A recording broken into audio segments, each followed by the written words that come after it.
On July 9th, I attended one of the largest political rallies in the world. It was bigger than the Republican National Convention and the Democratic National Convention combined. And yet, you probably didn't hear about it. That's because the mainstream media in Canada, the CBC, CTV, Global, Toronto Star, Globe and Mail, well, none of them even bothered to cover it. The conference was called the Free Iran Rally, and it was hosted in Paris, France, at Le Bourget Convention Center, one of the largest convention centers in the world. I spoke to the director of operations at Le Bourget, and he told me that they estimated between 104 and 106,000 people were there in attendance. 106,000 people. Activists, peaceful activists, and dissidents gathering in Paris to call for regime change in Iran. They couldn't host the opposition rally in Iran, of course, because they'd all be killed. Iran routinely executes anyone associated with this movement. But still, brave Iranians from all over Europe, and all over the world really, gathered in Paris to show their support and their solidarity for the opposition party in Iran, an opposition party that stands for pluralism, democracy, the rule of law, equal rights, and peace in one of the world's most oppressive and dangerous countries. 106,000 activists were asking us in the West to stand up with them, to help them stand up to the radical jihadists and the mullahs that run the autocratic state in Iran. It was incredible, and yet you didn't see it on the CBC. The conference featured speakers and delegations from all over the world, dignitaries and political leaders from across the political aisle who all believe in the cause of freedom and democracy in Iran. Both U.S. Republicans and Democrats were there, both liberals and conservatives from Canada, from the UK, and from most other Western countries. But of all the speeches and all of the promising aspects at this conference, this one right here, I'm going to show you a clip. This was my absolute favorite moment of the whole conference.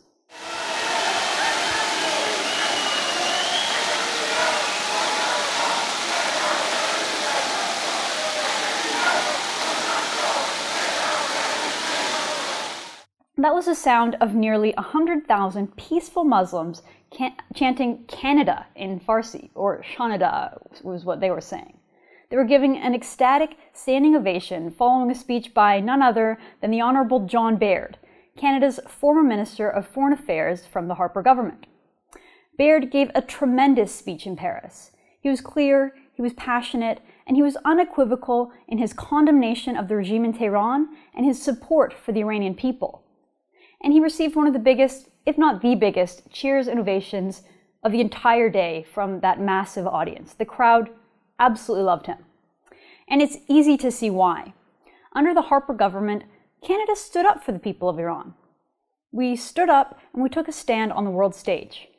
Canada for once was unafraid to be a moral leader, to distinguish right from wrong, good from evil.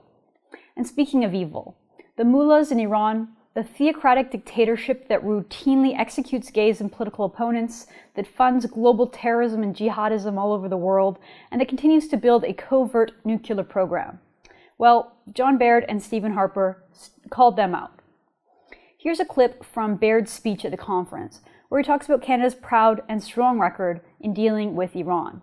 And just look at how much that audience appreciates Canada's support.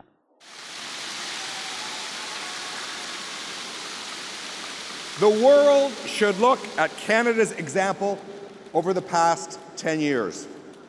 We closed our embassy in Tehran.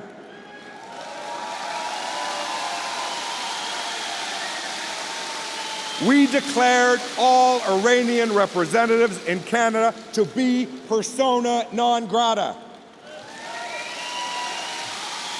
We listed, for the first time in Canadian history, we listed a country. We listed the Iranian regime as a state sponsor of terror. Doesn't that make you feel nostalgic?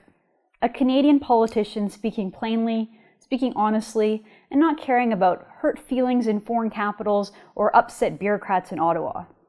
Contrast that with Justin Trudeau and his foreign minister, Stéphane Dion, who were quietly and sheepishly trying to negotiate with that despicable regime in Tehran. They're trying to open that relationship back up. Well, Baird reminds us of why it was closed in the first place. And Iran hasn't changed its behavior, it's actually just gotten worse. The people living under that dictatorship in Iran, they yearn for freedom. It was clear from the event in Paris that they are sick and tired of living under a cruel and punishing Islamic Republic. Canada should stand on the right side of history, on the side of the people who want freedom. We should stand with the Iranian people, and we should oppose the tyrannical despots that control Iran today. Thanks for watching. Click here to never miss a Rebel update. Want even more of the Rebel? Well, click here to become a premium member.